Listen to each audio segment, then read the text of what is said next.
So, welcome back to Erica's This Welsh Garden. I am so excited today. Finally, it's the day where I'm getting to show you my instant veg patch that I've created practically overnight. Now, this is a no-dig raised bed garden, and seriously, this is really, really exciting. At the beginning of 2019, I did a video of 5 goals that I had for the coming year, and goal number 2 was to actually finally get my greenhouse up and running. As you can see, the base is there, but nothing has happened apart from the base going up about a year ago. This is an area of my woodland that has full sun for most of the day. Now, when the summer comes and all of the trees have got leaves on, it's not going to get as much light as other areas of like my front garden or my back garden or even my allotment.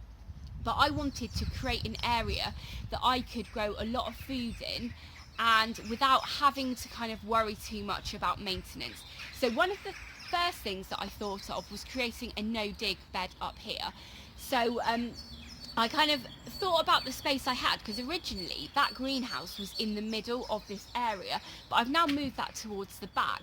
And I haven't actually measured this area, but it's a fairly nice flat area to grow in. So since the beginning of the year, my plans have evolved, and I've been thinking a lot more of how I can utilise this area. Back a few months ago, I think it was, Hugh from Hugh's Nursery asked me what my biggest challenge of 2019 was going to be, and it was definitely having the infrastructure in place.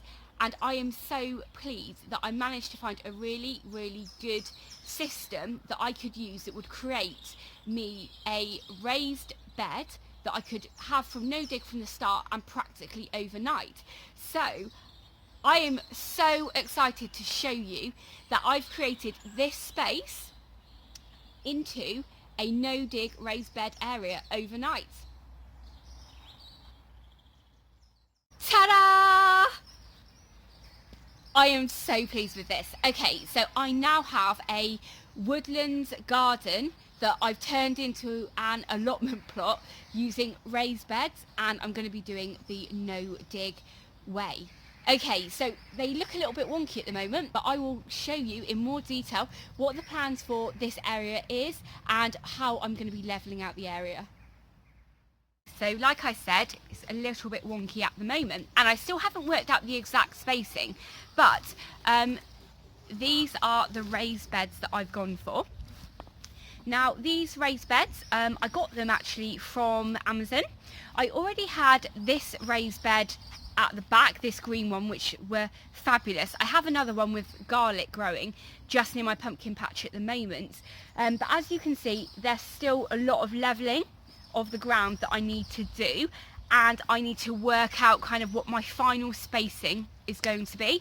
My main plan is to make sure that I can mow between all of the raised beds, and I've got these 2 raised beds here that are 1 metre squared, and then the silver metal ones are 180 centimetres long, and I think they are 90 centimetres wide. And I'm hoping to get in between these 2 green ones, I'm going to be putting some kind of like trellis or archway so I can grow things up that.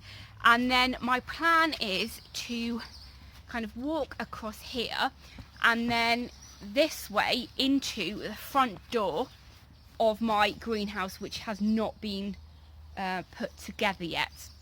And as you can see, there is all of this area of my garden that needs to be completely cleared. Behind this rough patch is a trench that goes to my never-ending water butt.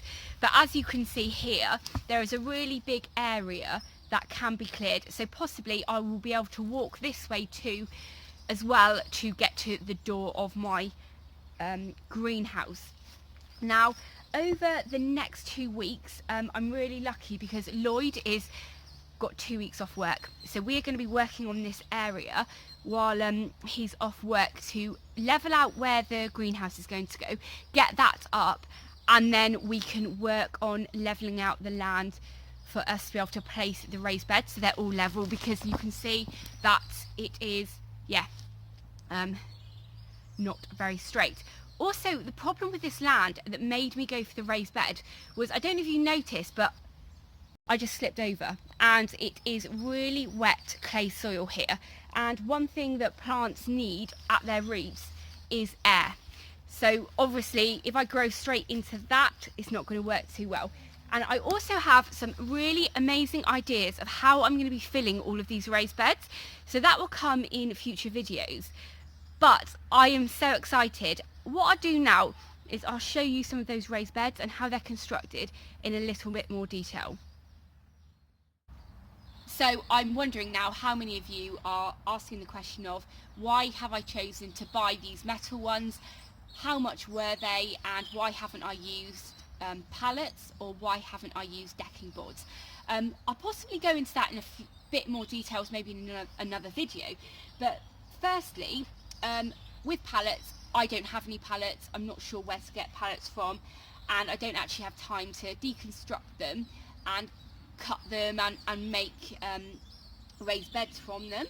Secondly, with the decking boards, I phoned a few companies, I had a look around, and when I actually priced them up, it wasn't actually any cheaper to make them from decking boards as it was to buy them.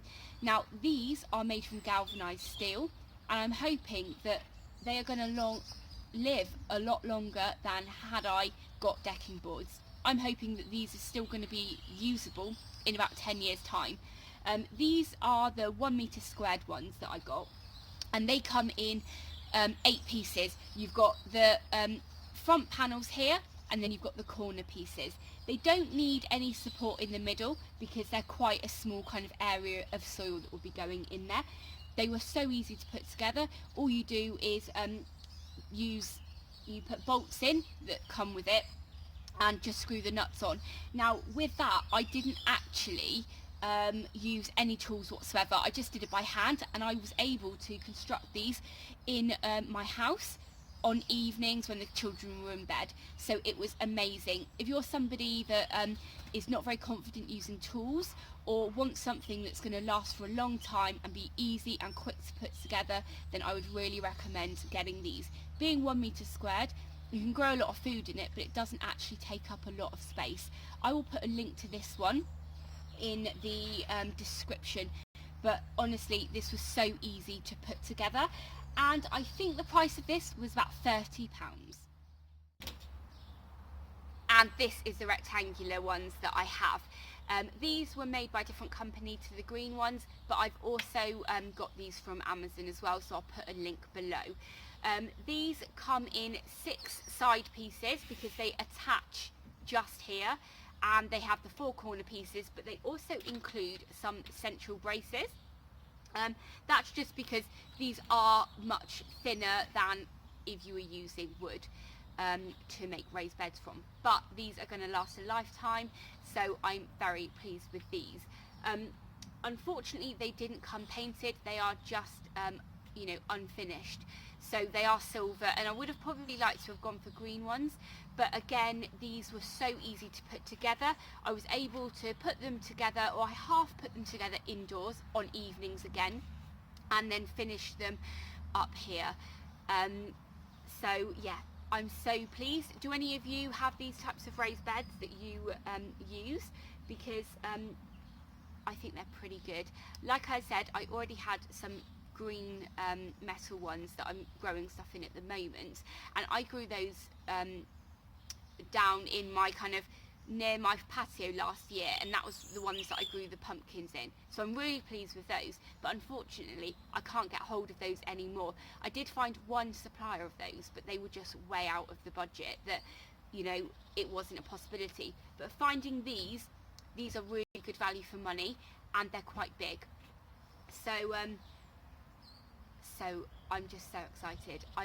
When I was beginning to think about this project up here, I thought that this was going to be a long time coming. It was going to take me a long time. If I was going to be constructing the raised beds from decking, then I firstly was going to have to get the decking boards up here to be able to construct them, which I'm very far away from, where any lorry can actually deliver them and stuff. And if I was to buy them, the local, you know, the shops where I could get them from are about 10 miles away, so it was going to take a lot of time and effort to get wood here, and then it was going to take me a long time to actually put them together, whereas these came flat packed. I put them together and overnight I was able to create this area. So if you're thinking of wanting to start a vegetable patch at home, then this is the way forward. It really is. Like I said, links below, and yeah, if you have any questions, let me know. But yeah, so happy with this. What do you think about this area? I am so happy. I really am. I don't know if you watched my latest video actually, where I talked about putting a compost bin here. The reason I put that compost bin here was so it was close to this area, but also I have some plans for that later in the year. So when it comes to it, I will tell you all about that. You're possibly now wondering how I'm going to be filling all of these raised beds, because I don't have a big amount of compost pre-made or anything like that here. Now I have some ideas for that, and I will go through those in more detail. There's lots of ways that you can fill raised beds cheaply and without having to you know, do a load of work. So we'll look at that in future videos. I'm not though going to be getting a big delivery of topsoil or you know, compost or anything like that, because again, I don't have the access here and I don't have the funds to do that. This project of filling up all of these raised beds is going to take quite a few years. So yeah, let's see how that goes. But if you're new to my channel and this is the first time you're watching this, I really hope you've enjoyed it. So do please hit that subscribe button and ring the bell so you'll be notified of all of my latest videos. This is going to be a great journey and I really hope you join me to go on that. Thanks very much for watching. Take care. Bye.